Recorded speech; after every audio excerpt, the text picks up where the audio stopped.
Hello, magandang hapon uli mga kababayan ko. So meron tayong mga pag-uusapan na mga post no sa FB. Unahin natin ito pagkaklaro. 'Di ba? Meron ako na content kahapon regarding dun sa batang iniligtas.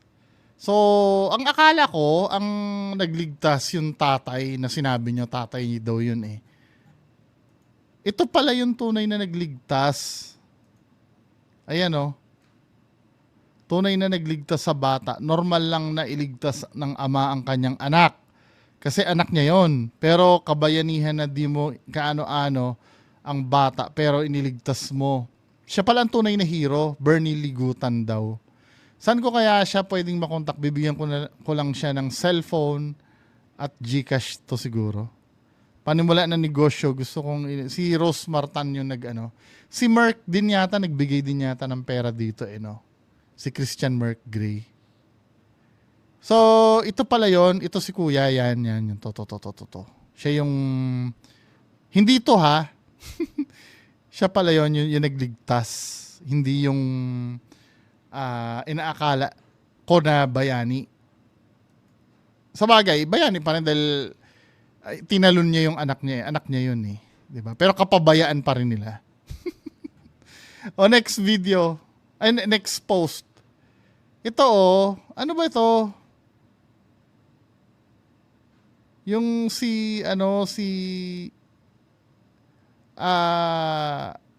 yung iayuda daw, ito. Iayuda ni Mayor Lem. Mechanics. Mag-selfie kasama ang pamilya sa loob ng inyong mga binahang bahay. I-comment ang inyong picture o video sa post na ito at isama ang inyong pangalan, barangay at GCash number. I-share ang post na ito at itag ang inyong mga Facebook friends.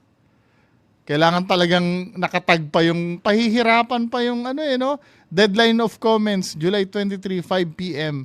Abangan na tumutok sa ating live mamayang gabi para sa live na pagbunot ng mga mapipiling comments at makakatanggap ng iayuda mula sa ating pamahalaang bayan. So, budget ito ng ng gobyerno mula daw sa pamahalaang bayan eh. So, paano yung mga talagang kailangan ng tulong ngayon na walang cellphone? 'Di ba? Kung tutulong dapat lahat.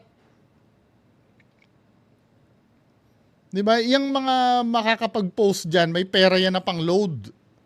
'Di ba? Para hindi naman nag-iisip itong mayor eh. Isang pamilya sa pagbangon, sa diwang ito, nais nating ipakita mga kalumpitenyo na sa pagsasama-sama ng pamilya, babangon tayo ng sama-sama sa kalamidad na kinakaharap ng bayan sa kasalukuyan. Kung kaya't ngayong araw, makikibahagi sa iayuda ni Mayor Lem, kakaroon ng pagkakataon na mabigyan ng agarang ayuda sa GCash sa ating live mamaya para makasali. Sundin ang mga susunod na mechanics. Mag-selfie kasama ang pamilya sa loob ng inyong binabagi. I-comment ang picture o video sa post na ito at isama ang inyong pangalan, barangay at GCash. I-share ang post na ito at itag ang inyong Facebook friends. Abangan at tumutok sa ating live mamayang gabi pa. Diyos ko. Ginawang pa-contest yung So, paano yung mga walang load ngayon? Walang maipapanload, wala nang tulong yon. Diba? Diyos ko naman. Yung binuboto yung mga ganyang mayor. Oh, next issue. Ito, nagva-viral ito eh. Nasaan na ba yun? Ito, si General Torre at Baste Duterte. So, panoorin natin yan. May nakita akong video dito eh. Naghamon ito si Baste Duterte. Kasi matapang ka lang naman, we have the position pero gusuntukan tayo. Arap ko makaya, bita. Ganun lang. But you're a coward. You are nothing without your position. Sa totoo lang. Tama-tama dahil marami ang nasalanta ngayon ng bagyo at baha. Maybe we can use this moment or this opportunity for to raise funds in a, well, charity boxing match. This coming, kung para mabilis. Wais siya sumagot, si General Torre. Akala siguro hindi kakasa. This coming Sunday, sa Araneta, 12 rounds, pwede.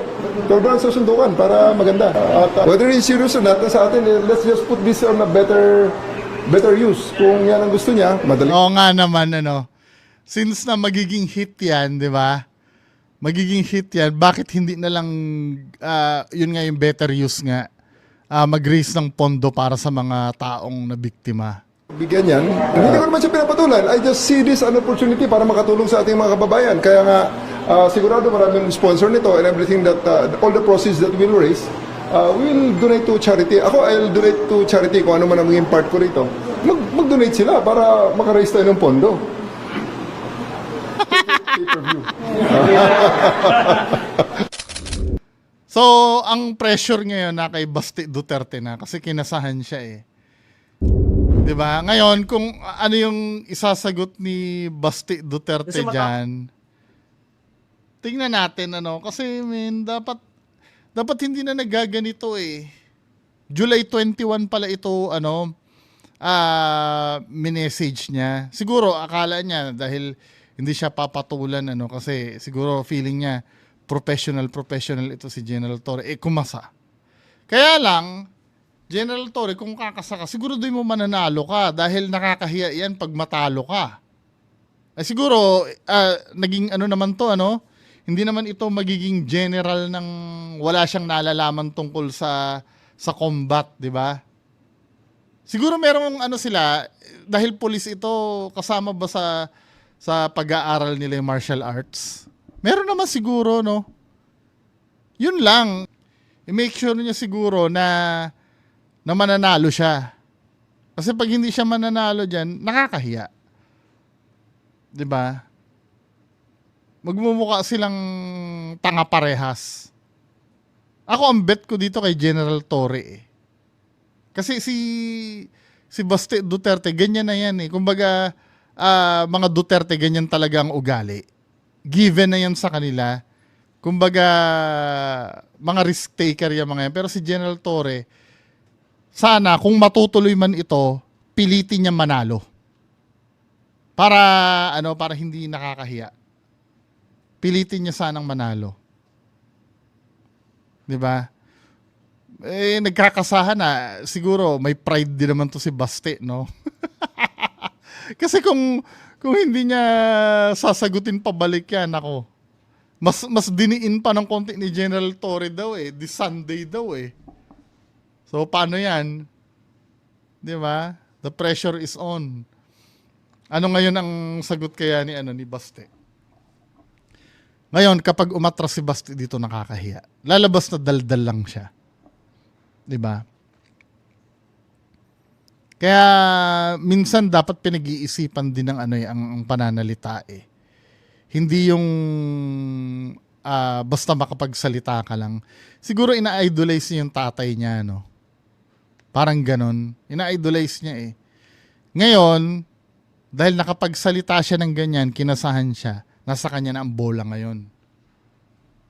Pinasa sa kanya eh. Ngayon, kung wala siyang iimik dyan, nako, mapapahiya. Hindi lang ikaw mapahiya niyan, pati mga DDS din. 'Di ba? Papahiya yan, men. Medyo, yan eh, mape-pressure ka niyan. Kapag ka hindi mo kinasahan yan, paano yung mga supporters mo? 'Di ba? Ngayon, pag kinasahan pabalik ni Paulo Duterte na iset na nila, kailangan naman manalo si General Torre. Pag hindi, nakakahiya yan sa part ni General Torre. 'Di ba? Kasi parehas sa siraulo eh. Kung kung ako lang masusunod, dapat hindi na lang sila nag-anuhan eh. Hindi, si Basti Duterte, ganyan na, maangas na talaga yan. Sana dinaan na lang ni General Torre sa sa mas wise na sagot. Pero believe din naman ako, talagang inano niya. Siguro para matigil na yung pambubuli. Kasi parang feeling ko, ang dating kasi sa akin, medyo binubuli-buli siya ni ni Baste eh. Siguro para matigil na rin kumbaga kasi yung panahon ng pag-promote sa kanya tinitira din siya ni Baste eh na parang ang bilis daw, 'di ba? Yun nangyari kay Torre, naging PNP chief. Ngayon, para matuldukan kasi sometimes kailangan din matuldukan eh. Ngayon, abang-abang tayo. Mukhang kapanapanabik to pero gusto ko yung sinabi ni General Torre eh na magkaroon ng charity eh. 'Di ba? Magkaroon ng charity event. Patalino din sumagot. Bagamat hindi ideal na sagot. Pero matalino din. Tsaka yung pag-demand niya ng linggo din agad. Siguro another tactics din ni General Torre na paglinggo na agad, 'di ba? Mapipressure si Baste Duterte. Kasi kailangan kasi paghahanda 'yan eh. Pag boxing match, 'di ba? May paghahanda dapat 'yan eh. Parang unrealistic din yung linggo na agad. 'Di ba? Teka, ano ba sinabi niya, kailan ba? Tapang ka lang naman, we have the position pero suntukan tayo. Aram ko makaya bita. Ganun lang. But you're a coward. You are nothing without your position. Sa totoo lang. Tama-tama, dahil marami ang nasalanta ngayon ng bagyo at baha. Maybe we can use this moment or this opportunity for to raise funds in a charity boxing match. This coming, kung para mabilis, this coming Sunday. Medyo unrealistic yun eh, Sunday. Pero tingnan natin kung kakasa pabalik, no? Antabayanan natin. Ano kaya mangyayari dito? 'Di ba? Next issue. Ito ipinasa sa akin. Ito ay regarding do sa Starbucks, no? Ito ay post ni Marivic Cruz. Sabi dito, my husband and I went to Starbucks at Festival Mall earlier to relax after work. We are both PWDs. My husband has a speech disability and I have a psychosocial disability. Since I was already tired, he was the one who ordered at the counter. When he came back to our table, nag-iba yung aura niya. Then he showed me the name written on his cup. Really, Starbucks? This is so disappointing. And then you even called out my husband based on the name written on the cup. At tinawag, ano ba yung nakalagay, no? Mamaya na natin basahin tong update. So ito yung nilagay, one half speech. One of two speech. So, meaning pala netong, so dalawa sila eh. Ibig sabihin to, one of two, tapos speech yung nakalagay, two of two speech. Meron namang ID, kasi ang theory ko dito, siguro tiningnan yung ID, no? Nakalagay doon, speech PWD, parang something like that. Ayan o, nakalagay. Instead na yung name from the ID ang ilagay, ang nilagay yung disability. Pero nakikitaan ko ito ng hindi sa kinakampihan ko yung taga Starbucks, nakikitaan ko ito ng confusion eh.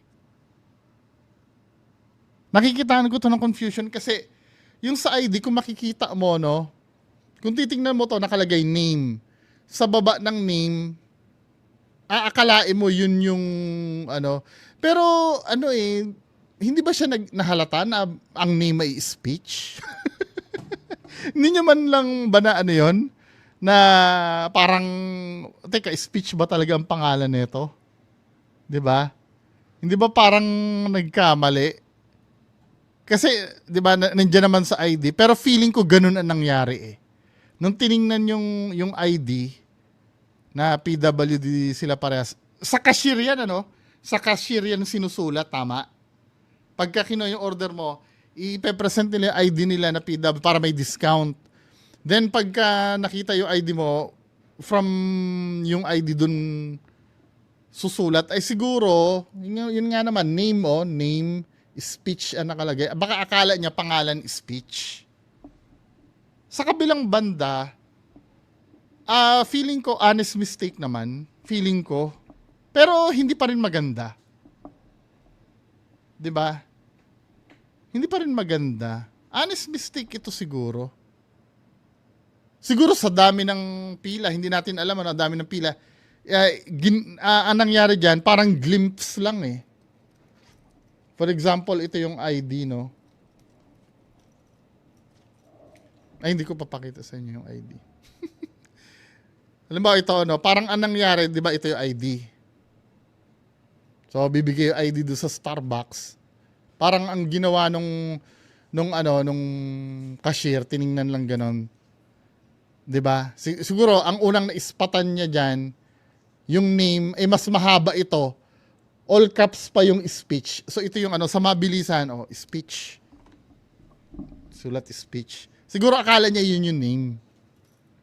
'Di ba? Pero mali pa rin. Naiintindihan ko kung bakit nagkamali. Siguro lahat naman tayo may tanga moments eh. Nangyayari yung tanga moments na yan kahit kanino sa atin. Pero may lapses pa rin, dapat dinoble check pa rin. At yung pagkaka-offend kasi hindi naman natin hindi naman natin lalo na yun yung sakit nila or yun yung kapansanan nila, sorry. Hindi pala sakit, kapansanan. 'Di ba? Offensive para sa kanila 'yon. Yung ganung bagay. Well, ano bang update? Ano bang nakalagay sa update nito? The manager spoke with us and apologized. They acknowledge their mistake, but still part of us, especially my husband, was humiliated by what happened. He rarely approaches people, and now it seems like he's starting to feel traumatized, even just by ordering at other restaurants. Knowing that I also have a social disability, this is too much for him. This is too much. This is just too much. Shit happens talaga eh. Ngayon, kung aanuhin, feeling ko, kawawa din naman yung crew. Pero kung ibang usapan, kung habang ginagawa yan nagtatawa-tawa, or, di ba, may masamang meaning. Pero so far, yun lang naman ang kwento eh. Sana magkapatawaran na lang. Yun lang naman ang kwento eh. When he came back to our table, nag-iba yung aura niya. Kasi yun lang naman ang sinabi, nagkamali lang dito. 'Di ba? May smiley pa nga eh.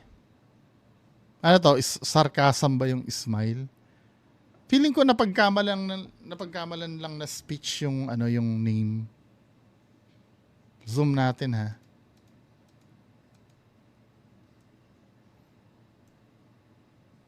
Daniel Cruz yung name. Ayan o. Speech and language impairment. Mabilisan na tiningnan yung ID. Ang nabasa yung speech. Under ng name nga naman. Pero ilang beses kung ikaw ay nasa Starbucks at ikaw yung cashier, malamang ilang beses ka na nakakita ng PWD ID, di ba? Or maliban na lang kung first time mo. Di ba? Ano ba sabi sa comments? What if pala ako yung nag-order tapos binigay ko yung ID ko? Ipapangalan siguro nila sa akin is Psycho. Tapos sasabihin nila honest mistake. Siguro tama yung theory ko. The fact na tinatanong pa nila yung pangalan ng customer for confirmation ha. Hindi kasi ganito kasi. 'Di ba may speech and language impairment yung yung asawa mo na siya yung nag-order. Baka naging hindrance din yon para maintindihan yung asawa mo. So, anong nangyari, tiningnan na lang talaga yung ID. Yun siguro yung nangyari.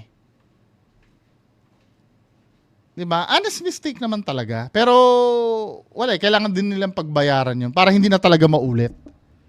Kasi may mga honest mistake talaga na dangerous eh. Diba? Hindi naman porkit honest mistake patatawarin ka na agad. Pwede kasing halimbawa, mga pulis na pagkamalan nilang suspect yung naglalakad, na baril nila. Honest mistake nga naman yun, pero kailangan pa rin nilang pagbayaran yun. 'Di ba? Katulad nito, feeling ko pwede naman sila magkapatawaran siguro. may ano. Ang pagkukulang nito, hindi nila yung concentration nila. Siguro ang concentration nila kailangan mapabilis yung serbisyo, no? Kaya hindi nila inuunawa. Tapos wala man lang nag-correct. Pinangalandakan talaga sa public yung disability ng tao. Hindi eh. Kasi speech nga naman ang nakasulat doon. Ganito ang nangyari. Chain ng pagkakamali. 'Di ba sa cashier 'yan, ano? Tatanungin, ano ang name mo? Eh siguro may speech and language impairment si kuya. Tiningnan na lang yung ID, nakita speech ang nilagay. So paglagay ng speech, ipapasa na yun doon sa magpe-prepare.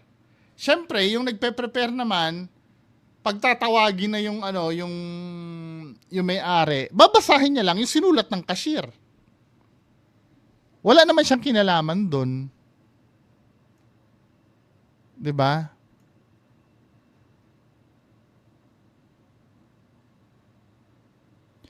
Hey, you can sue Starbucks. Yung mga tao naman, you can sue. Akala nyo ganun kadali magdemanda. Yung mga nagsasabi na idemanda nyo. Hindi madali magdemanda. Ang pagdidemanda ay choice. 'Di ba? Feeling nag-Starbucks high-end coffee shop na kayo. Kayo ang overpriced McDonald's version ng kape. Uy, wag kayo feeling.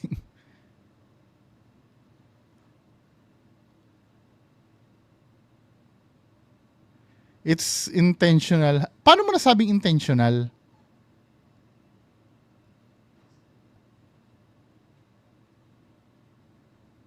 I think it is intentional and sarcasm siya in a way. I think hindi. Ako nakikita ko, hindi ito sinasadya. Pero it doesn't mean na hindi sinasadya, hindi na sila liable dyan. 'Di ba? Kahit na ano sabihin nyo sa akin, feeling ko hindi ito sinasadya. Kasi unang-una, ano naman ang mapapala nila pagka ginawa nila yan? 'Di ba? Hindi, no? And kung sasadyain man nila, hindi to the point na isusulat nila yung name na parang imamak nila. 'Di ba? Siguro kung sadyain nilang i-offend yung tao, tatawanan lang nila yan, ganyan. Pero yung to the point na magsusulat pa, I think hindi naman. To be fair naman. Hindi nila naintindihan kasi sabi nito, exactly the same way I am thinking. Because in the first place, they are asking your name to be written in the cup. Hindi, ganito kasi ang nangyari. Ang kapansanan nga ni Kuya, uulitin ko, is speech and language impairment. So, may disability siya sa pagsasalita. Nung tinatanong siguro, ito theory ko lang naman, pare-pares tayong wala doon. 'Di ba? Sila nag-i-speculate na sinadya yan. Ako din naman, mag-i-speculate din ako nung sa akin. Pantay lang ang kalayaan namin dahil pares kaming wala doon eh. Ang theory ko dito, may speech and language impairment si Kuya, hindi siya nako-comprehend ng cashier. So ang ginawang initiative ng cashier, basahin yung ID, mabilisan. Nakita yung name pack. Sa ibaba ng name, speech ang nabasa niya, mabilisan. Kaya tuloy ang sinulat niya, speech. Yun ang pinaka magandang explanation dito. Tapos nung nagbayad na, ipapasa ito doon sa magpe-prepare. At yung magpe-prepare, pagkatapos siya tatawagin, for sir speech. Yun na. 'Di ba? Sometimes ito naman sa part naman ng sa part naman ng mga kababayan natin na may na PWD, konting pangunawa din, konting-konti. 'Di ba? Konting-konting pangunawa din. Siguro sa post na to na natutunan nila yung lesson. 'Di ba? Pero to the point na dedemandahin nyo pa, wag na siguro. Kasi kawawa din naman yung tao. choice pa rin nila yun. Yun sa akin lang naman. Anyway, mga kababayan ko, yan lang pong pag-uusapan natin. Magandang hapon sa inyong lahat. Bye-bye.